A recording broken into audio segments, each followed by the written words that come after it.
Well, thank you so much, Hannah, and hello, everyone. I'm excited to be here and to join you on this fine Thursday evening. I can't believe it's September. There's this like unique feeling of it almost being the longest year of my entire life, but yet it seems to be going way faster than I thought this summer. So now, as I drive down the street and I'm looking at leaves falling from my neighbor's trees, I'm like, oh, is it fall time already? Nevertheless, though, I'm excited. It's been a whirlwind of a year, I know, for everyone, and my family, and I'm sure yours, are doing the best that we can to manage through that. Well, I'm excited to present and just share a little bit about the work that I do in the DMV area. I've been a resident in and out of DC, and now living in the on the Maryland border side in the suburbs now for about 8 years. And my lovely wife and 2 kids are around the corner. If for any reason you start hearing banging or dada coming around at the door, that would be the sound of my 20-month-old baby boy. So yeah, happy father, happy husband, excited to share a little bit about the work that I'm doing with small business owners here in DC and even around the US. So my information is right there in front of you on the screen. I am going to move past that now and talk a little bit about kind of my childhood, but just briefly. I'm a military kid. I spent a good portion of my childhood in Europe. This is, if you haven't figured it out, pictures of Iceland. My school mascot was actually the puffin. And Iceland, before Iceland became cool, was my home in the early 90s and late 80s. So I put a little quote down there that says, "We must adapt."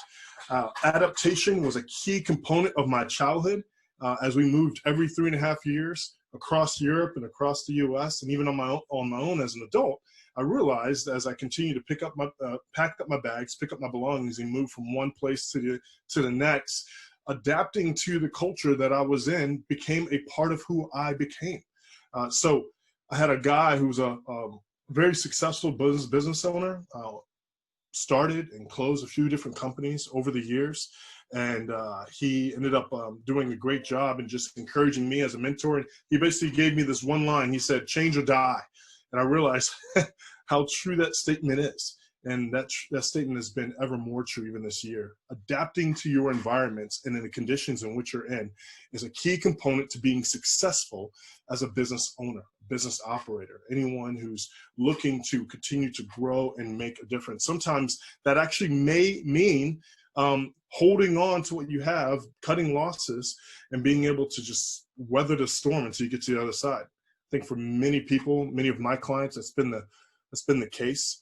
With the 32 small business owners that I work with, from Annapolis all the way to DC and other parts of the Frederick area, all of them are actually in the same boat, as I'm sure many of you are as well, is that we're trying to adapt in order to survive. That has been ringing true for many years, ever since business has started, but definitely this year has proven itself to be ever more true. And so I want to encourage you to continue to adapt as you're thinking through and working through your own challenges as a business operator, as a business owner, as a CEO of your own particular world. So I wanted to talk a little bit about Domino's Pizza. And that may kind of like throw a little curveball into this whole conversation, but I'll share why this is important. Over the last 10 years, you may notice a trend that's reigned true in the world of Domino's. And as I clipped a little segment here of their numbers, as you can imagine, it's last 10 years, Domino's Pizza has steadily moved into the #1 spot as the top pizzeria company in the United States. Well, how did that happen? Well, they made a massive shift and change exactly 10 years ago. And that shift came when they decided to integrate technology into their business world. So in a way, Domino's went from becoming just a pizza company to a technology company that now sells pizza. What's unique about this is that a trend that's happened across the US is that over 100,000 local pizza shops have also closed their doors, completely shut down, moved on and did something else. The reason why I bring that up, and the reason why I find that fascinating, is mainly because of one key component. You see the progression of this mega company called Domino's, which I personally don't eat Domino's. There's a Lido's down the street from me, and I've fallen in love with Lido's. But one thing that's rang true is that there's a correlation, you could say, between, as each year has gone by, in the last 10 years, Domino's has increased in the amount of profits and sales that they've seen coming through their doors, while at the same time, local pizzerias have seen a decrease in the number of pizzas coming in and through their doors. Well, if you do a little bit of research, you'll find out that the number of local pizza restaurants has actually declined total in the U.S., but the consumption of pizza has actually increased in the U.S., which I found absolutely fascinating. Well, one thing, my company, I work for a company called Thrive. It's like a local franchise. I had my own LLC called Op3, based here in Northern Virginia, DC, and Maryland area. And one thing, after switching over and becoming a franchisee of Thrive, where I'm still a business consultant doing my own work, one thing that we decided to do as a company is to fight for the little guy. Companies like Amazon and Facebook and, Domino's per se, they're doing extremely well. And one of the ways that they're able to do that is they're able to provide excellent customer service through integrating technology and tools inside their business that provides an experience for their consumers. I spent 5 years as a business consultant for Apple Incorporated back when Steve Jobs was alive and the boom of the iPhone and the iPad. And I used, after leaving the education world, teaching computer technology for Microsoft and joining the dark side of Apple, one thing we realized was that technology makes a difference. We all use an iPhone or Android or some type of smartphone without thinking about how it impacts our lives on a daily basis. Well, now I can order a pizza without leaving my couch. I can pay for it without leaving my couch, and I can have it brought to my door. Have to leave my couch, unless that'd be kind of weird if they walk through the door. But I have to get up off the couch to say thank you, take the pizza, and sit back down. They changed the game for the pizza world. Well, if you're going to be in business, you have to adapt to a changing world, or you will die. So I want to talk about competitive tools, and also I want to talk about a good digital strategy. So first, competitive tools. Everyone, for the most part, I think everyone has heard of a CRM, customer relation management tool. But what about a CXM, customer experience management tool? Things that one tool that allows you to email market, text message market, and then also too social media management and automation. What if your CRM gave you the ability to be able to have all the tools that you normally would use to run your business, to campaign, to send announcements, to update your hours of your business throughout the entire web, to be able to basically run your business from one system that allows you to basically connect with those around you? Well, at Thrive, that's one of the main focuses that we aim to deliver, to encourage small business owners to, hey, either use our company, or we can show you all the tools that are out there, and choose a competitor out there, choose a business, or choose a tool or resource that's going to allow you to be able to compete at a much higher level. If I'm in the delivery business and someone can find a product easier and cheaper from Amazon and get it the next day, or if you live in Northwest, same day, I'm going to have an extremely hard time if I don't have a method or tool to be able to compete with Amazon on that level. Same with the local pizza shop.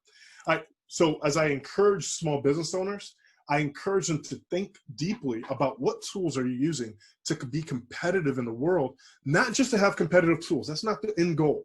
The end goal is, how do I deliver a seamless and amazing experience to all of my customers? And that's the point of getting software tools, SaaS-based solutions, whatever the case may be, in order to connect with the people around you. Well, second, after competitive tools, I want to just talk about my digital strategy, or a digital strategy that you could use.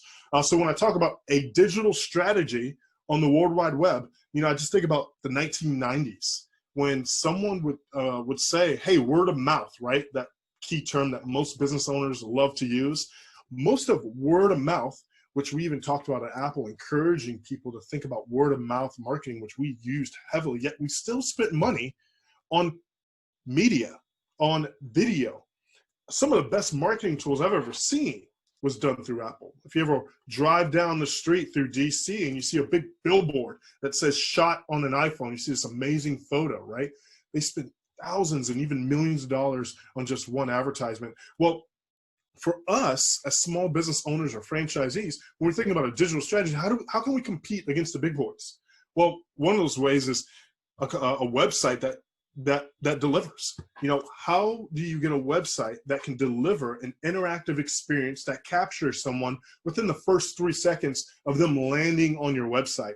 Hannah and I, we've talked about this multiple times. Her company does a fantastic job of being able to create those experiences when someone's on the internet. They go to Google on their phone as they're sitting either at home or they're out and about doing on every single day, just going about running errands, and yet they're connected to your business somehow, some way. They got there, and now they're on the website. Are you able to hold them, keep them, and are you able to engage with them even though you're not technically there doing the engagement?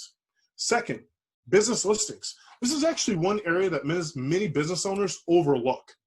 There are about 66 to 70 business listings on the web that Google and other companies use in order to validate and verify whether or not your business is reputable and trustworthy. Everybody knows Google is king. Google has done a wonderful job with their algorithms to outwork and outdo Microsoft, and outwork and outdo Bing, and outwork and outdo any other search engine on the web. They are now the key search engine that everyone uses, and that's just the world we live in. That being said, if Google uses a list of third-party directories like Yelp, which I know many small business owners have had issues with, or like Facebook, or YP.com, or PowerBooks, or ChamberOfCommerce.com, whatever it is, it's important to make sure that your business is located on these third-party directories so that your business is found easier when someone's doing a Google search. Google uses third-party business listings in order to validate whether or not they can offer up a web page from your website as a trustworthy brand or web page for that consumer who's making a decision on whether or not you're the person that they want to go to in just a few seconds on page one. Another thing, social media. Social media is a key component. Nowadays, you don't have to convince a business owner to be on social media. I was running Facebook ads back in 2007 and 2008 when it was a very odd idea. And I remember working on Facebook ads and promoting a nonprofit that I was working with and being able to produce those. There was traction, but now you don't have to convince anyone to actually use Facebook to connect with your community. I'm actually a huge component, not necessarily with constantly running Facebook ads, but with constantly engaging with your community through Facebook, encouraging to hashtag or to post or to tag you, whatever the case may be, whatever the medium is, depending on your industry that you have found to be the best way to connect with your community, do it. You may have customers that loves your product and they're on social media 3 to 4 hours a day. If you can get them who already loves you to just constantly tag you, connect with you, repost, whatever the case is, and engage, the opportunities for you to connect with other people who have never heard of you doubles, even triples, quadruples that may, and exponentially grows your business in a way that you may not even realize, even if someone may not necessarily spend $1 that very second. Well, fourth, I put reviews. I think everybody realizes that reviews are important. I mentioned back in the 90s about how word of mouth is key. Most of the time when someone said word of mouth in the 90s, that was your neighbor who lived in the same house for 20, 30 years. It's now 2020 where people migrate faster than I can make dinner.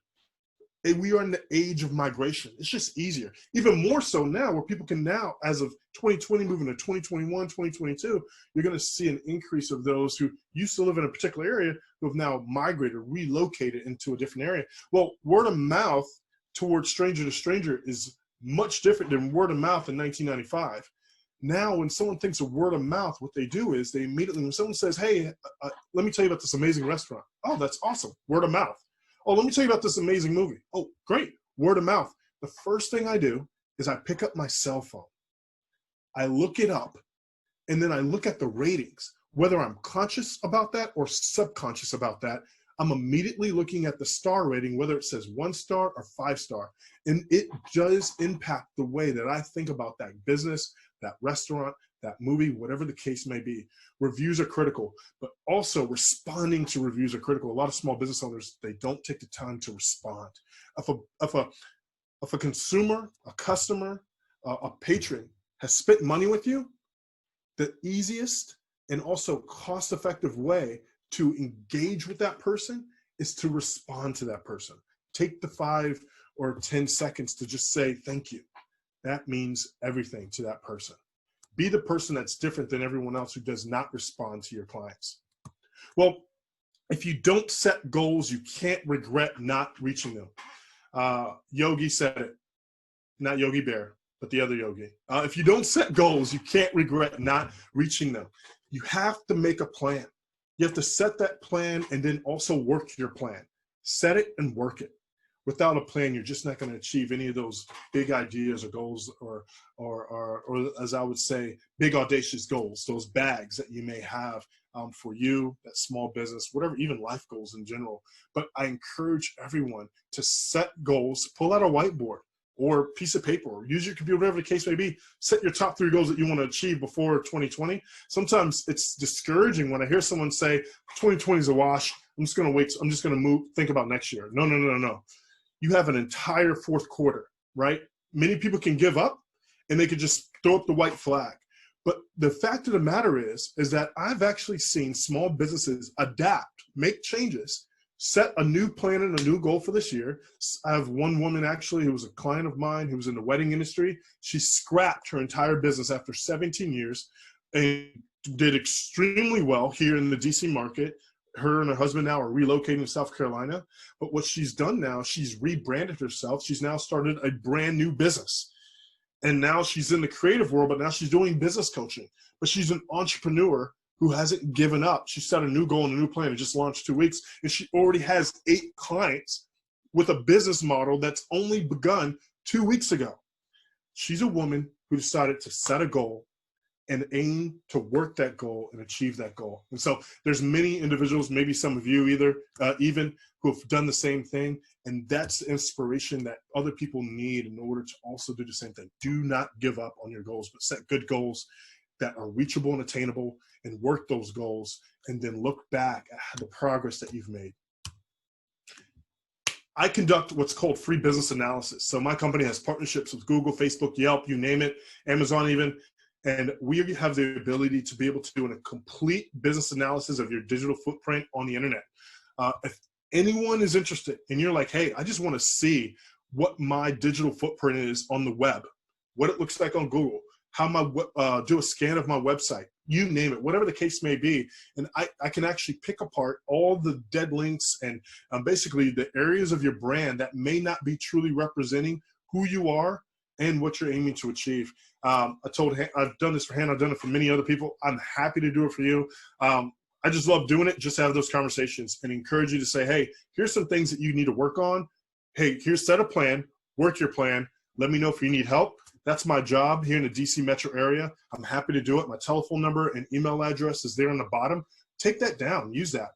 Feel free to text. Text messaging works excellent for me because I'm constantly on the go, and I tend to respond back to my text messages a lot more than I do my email, just being honest. And that tends to be the trend, I think, for most people. Nevertheless, I'm happy to be here. I think it'll be a good time, Hannah, for us to take a few questions. I'm happy to answer any that you may have right now on the call. But I'll go ahead and hand it back over to Miss Hannah Westfall.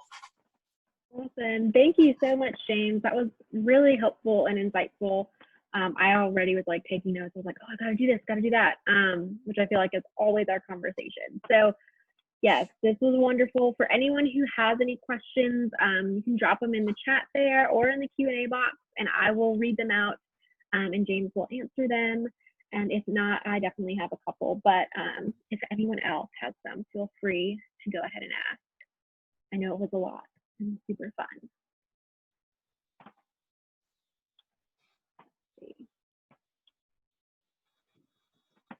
Okay, well, while you guys are thinking of some, James, I do have a question about the business listing. So I know that those are awesome and important. Can you tell me a little bit more about which ones maybe to prioritize, since there's so many? What really do you think is like if I only had to pick 3, because I only had that much time, which top 3 ones should I start with and then work towards? Yeah, I always think about my top three is Google. So Google My Mhm. Business, Facebook, and Yelp. Those are your top three. And the reason why I choose those top three is because there is right now, those are your big players. Those are your top big players on in the internet on a global and national level. A lot of people have Alexa in their house, voice automation, whatever the case may be. If you've purchased a BMW or Lexus or any type of major brand car in the last 2 years, believe it or not, Yelp is the database system in which those organizations, companies, and businesses use for voice automation. So if I were to go to Alexa right now and say, "Hey Alexa, give me the telephone number to the local pizzeria, or find me the closest cleaners here in the area," what Alexa uses, what Amazon uses for voice, is actually Yelp. A lot of people don't realize that Apple uses Yelp. Every time I use Siri, I'm using, believe it or not, I'm using Yelp. If I use Apple Maps, I am using Yelp. And so that integration of companies between one platform to the next is vital. Facebook is kind of a no-brainer. I kind of group Facebook and Instagram together in that, mainly because my creative arts clients, they actually, it's better for them, and I encourage them to leverage Instagram more than to leverage Facebook. And they found a lot more traction through that, especially now that Instagram allows you to link up your not Spotify. What's Hannah? What's the name of the Apple Music? online? I'll say it again. Is it Apple No, Music? No. no. I'm thinking about the purchasing online platform that starts with an S. Shopify. Oh, That's what it is. Shopify. Yeah. Yeah. So as of I think last month, they allow Shopify now on your Instagram Hmm. page to be integrated. That's fantastic. I have a young woman who's a client of mine here in the Maryland area here in where do I live, Cheverly, and she now uses her Shopify account in conjunction with her Instagram account. Along, of course, she has a website, but that has been a great way because all her clients comes through her social media networks. And then Google My Business, it kind of goes back to the point I made before.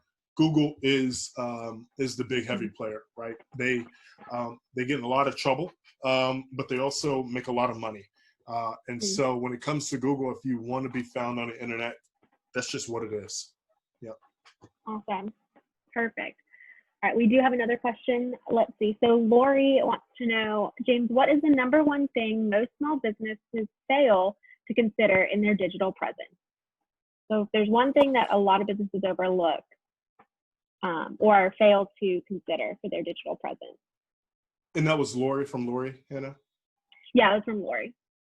Great question, Lori. Thank you for asking that. I would have to say they fail to realize the importance of immediacy, like of immediate response. The reason why I say that is because everything I just talked about today, especially when I was talking about customer experience management tools, is mainly because if I am on my phone right now and I am looking to see whether or not I can schedule a class at a gym, but you don't have the ability for me to schedule online, though I get off of work at 6 p.m., but your hours are from 8 to 5. I'm just using a hypothetical here. Let's say your hours are 8 to 5 for your business, and I can't reach you over the phone or via email or any way after 5 p.m., but I'm also working as a consumer from 8 to 5, and now I'm home, it's eating time, I'm sitting on the couch, and I'm on my phone, and I'm in that moment, my state of mind is to spend money with a local business that has what I'm looking for, either a product or a service. If you don't give me the ability to make a decision in that moment, I can guarantee you there's someone out there that will, regardless of what you offer. But if on your website and I find your website by, once again, I'm Googling, and your Google ratings or whatever doesn't put you on page 1, but you're on page 11, I'm never going to find you. It doesn't matter. If I'm Googling, but I see your business somewhere, and I end up, or I go to a third-party site or directory on that first page of Google, whether it's Yelp or some other place, and I find you, well, then all of a sudden, I see your business, I click on it, and it says, hey, I like what I see, I like the description, I like the photos, because I'm an emotional response type individual, like all human beings are, and then I see an option that says I can schedule that class. at tomorrow in the morning because there's an opening, because you've created the ability for me to be able to do that through a tool that you've spent money on as an investment to be able to capture people like me, then you have won my business. If you don't do that, you have not won my business. And a lot of, and as fast as information moves in today's world, you have to keep up. It is not the 90s anymore. And this is one of the biggest challenges I have. I have a few clients of mine who are in their 60s who have had businesses for 30 plus years, a dentist right here in Maryland, who's one of my clients. He started his business the week before the Gulf War started. He knows what it's like in order to work through and to adapt. But for the very first time this year, he just started text message marketing and email marketing. And I was showing him with the tools I gave him how to do that. And he said, James, I don't have a choice. This was back in April when we were having these meetings. He and I, we met every single week and I was helping him. And I said, yay, use me as a test dummy.